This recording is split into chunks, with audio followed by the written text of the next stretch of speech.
दिल्ली के एलजी साहब ने दिल्ली जल बोर्ड की एक बैठक करी थी। उसके 2 दिन बाद आम आदमी पार्टी ने उस जल बोर्ड की बैठक पर कई सवाल सामने रखे थे, मीडिया के माध्यम से एलजी साहब के सामने भी रखे थे। हमें लगा कि शायद एलजी साहब नए हैं, नए होने के कारण एलजी साहब को दिल्ली की संवैधानिक व्यवस्था का शायद ज्ञान नहीं है, इसलिए ना चाहते हुए उन्होंने दिल्ली की संवैधानिक व्यवस्था का उल्लंघन कर दिया। लेकिन आज फिर से दिल्ली के नए एलजी साहब दिल्ली की संवैधानिक व्यवस्था का उल्लंघन कर रहे हैं। उन्होंने आज सुबह दिल्ली की चुनी हुई सरकार को बताए बिना, दिल्ली के मुख्यमंत्री को सूचित किए बिना फिर से दिल्ली जल बोर्ड के अधिकारियों को बुलाया और दिल्ली जल बोर्ड के अधिकारियों के साथ दिल्ली जल बोर्ड की 2 फैसिलिटीज, पप्पन कला सूएज ट्रीटमेंट प्लांट और ढांसा रेगुलेटर का इंस्पेक्शन किया। जैसा मैंने पहले भी प्रेस कॉन्फ्रेंस के माध्यम से एलजी साहब को बताया था और आपको भी बता रही हूं कि दिल्ली में एक बहुत स्पष्ट संवैधानिक व्यवस्था है। इस व्यवस्था पर कई सालों तक कानूनी बहस हुई। ये मामला हाई कोर्ट गया, ये मामला सुप्रीम कोर्ट गया। इस पर सुप्रीम कोर्ट ने एक कॉन्स्टिट्यूशन बेंच बनाई जिसने कई महीनों तक इसकी हियरिंग करी और आखिरकार ये निर्णय दिया कि दिल्ली में केंद्र सरकार और उनके नुमाइंदे एलजी साहब के पास सिर्फ 3 डोमेन्स पर पावर है और वो 3 डोमेन्स क्या हैं? Land, law and order and police. बाकी दिल्ली के जो सारे विभाग हैं वो दिल्ली की चुनी हुई सरकार के अधिकार क्षेत्र में आते हैं। चाहे वो बिजली हो, चाहे वो पानी हो, चाहे वो स्कूल हो, चाहे वो अस्पताल हो, चाहे वो रेवेन्यू डिपार्टमेंट हो, चाहे वो फाइनेंस हो, ये दिल्ली की चुनी हुई सरकार के अधिकार क्षेत्र में आते हैं।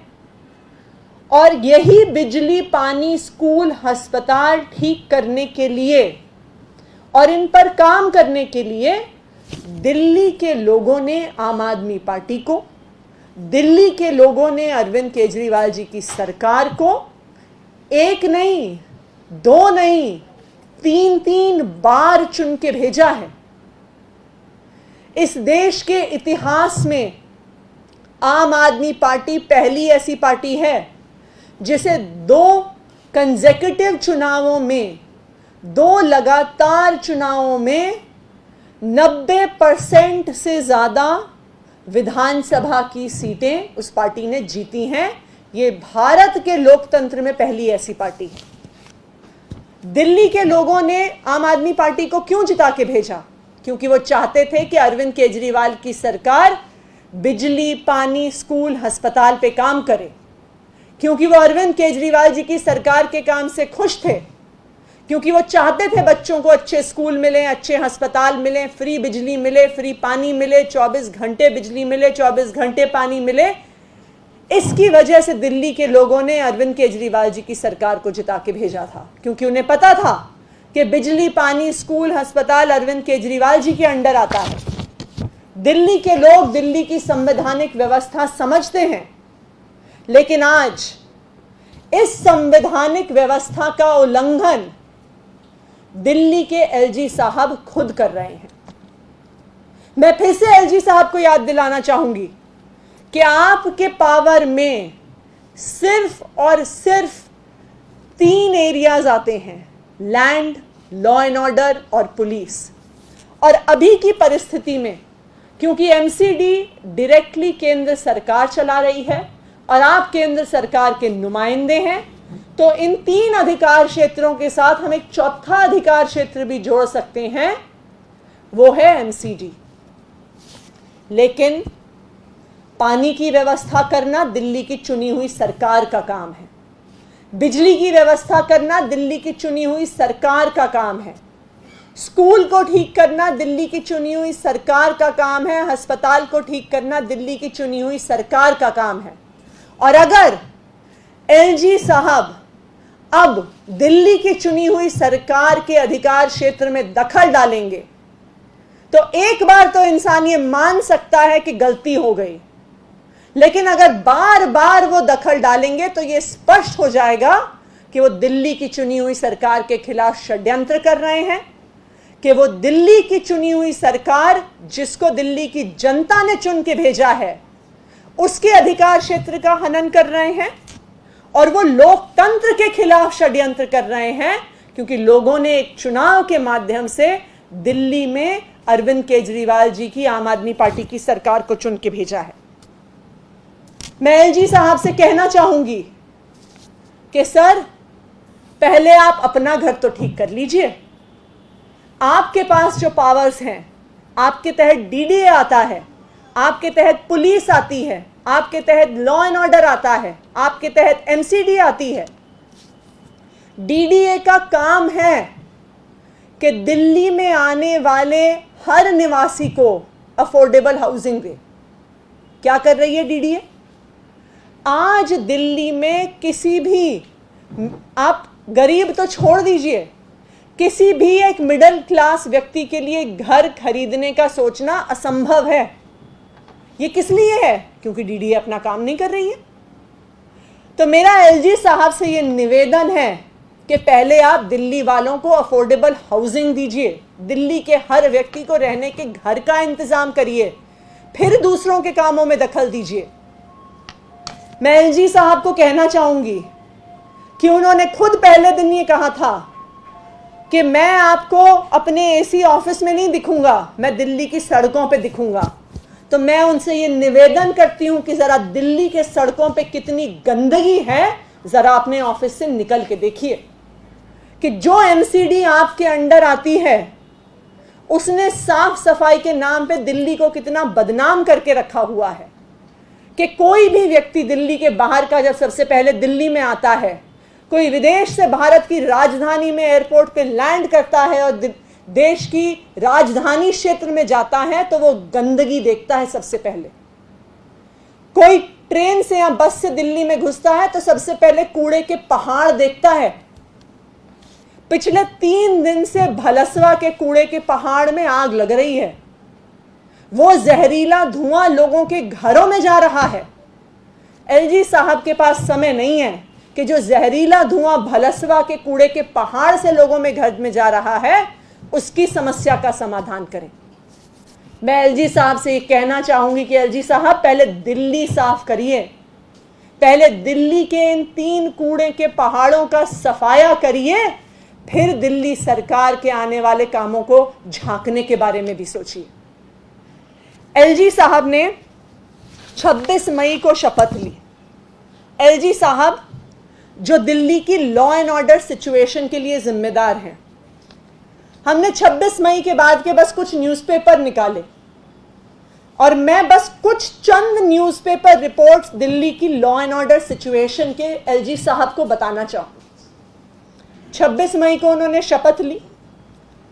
27 मई को संगम विहार में एक ऑटो रिक्शा चलाने वाले को किसी ने चक्कू से मार दिया और उसकी मृत्यु हो गई। एलजी साहब संगम विहार गए क्या?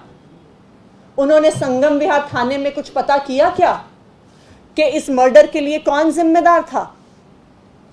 27 मई को एक 19 साल का लड़का नॉर्थ ईस्ट दिल्ली के श्रीराम कॉलोनी में गोली चलाकर मार दिया जाता है, लेकिन एलजी साहब श्रीराम कॉलोनी नहीं जाते। 29 मई को एक सज्जन संभल से दिल्ली आते हैं अपने बेटे की शादी के कार्ड बांटने के लिए और उनको वजीराबाद में उनका मर्डर हो जाता है, लेकिन एलजी साहब वजीराबाद नहीं गए। 29 मई को अंबेडकर नगर इलाके में एक झगड़ा होता है, 2 लोग उस झगड़े को सुलझाने के लिए घुसते हैं, उन पर गोली चला दी जाती है।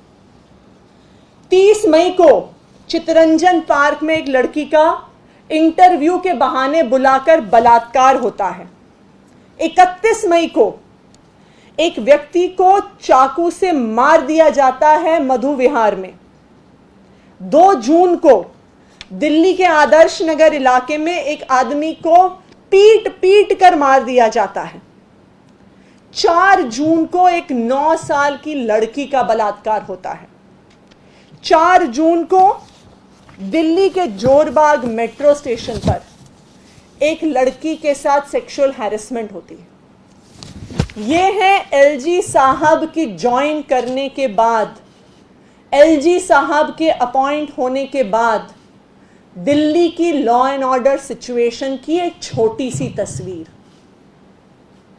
एलजी साहब, इस दिल्ली में सब महिलाएं सोचती हैं कि मेट्रो सेफ है, कि हम मेट्रो में जा सकते हैं, लेकिन जब मेट्रो स्टेशन पर एक लड़की के साथ सेक्सुअल हैरेसमेंट होता है, आपके पास समय नहीं है वहां पे मेट्रो की सुरक्षा व्यवस्था देखने का। एक 9 साल की बच्ची का बलात्कार हो जाता है, आप एक पुलिस वाले को भी नहीं बुलाते हैं, वहां पे जाना तो दूर की बात है।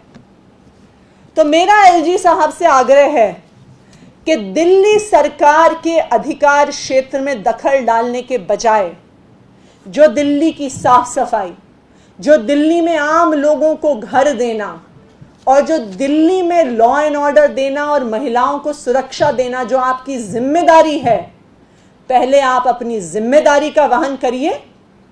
उसके बाद अगर आप दिल्ली की चुनी हुई सरकार के कुछ भी कार्यों के बारे में जानना चाहते हैं तो मुझे पूरा भरोसा है कि दिल्ली के मुख्यमंत्री अरविंद केजरीवाल जी आपको जरूर बताएंगे और जरूर दिखाएंगे। मेरा एलजी साहब से आग्रह है कि वो खुद एक संवैधानिक पद पे हैं और एक संवैधानिक पद पे बैठकर संविधान की धज्जियां उड़ाना, दिल्ली की संवैधानिक व्यवस्था को डामाडोल करना आपको शोभा नहीं देता है एलजी साहब। धन्यवाद।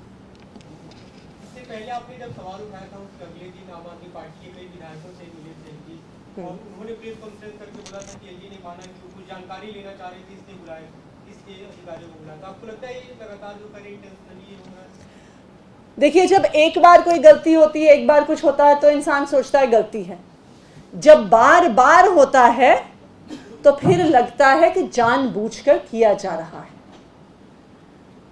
मैं एलजी साहब से यही कहना चाहूंगी कि जी जो आपके अधिकार क्षेत्र में आता है आप उस पर क्यों नहीं ध्यान देते?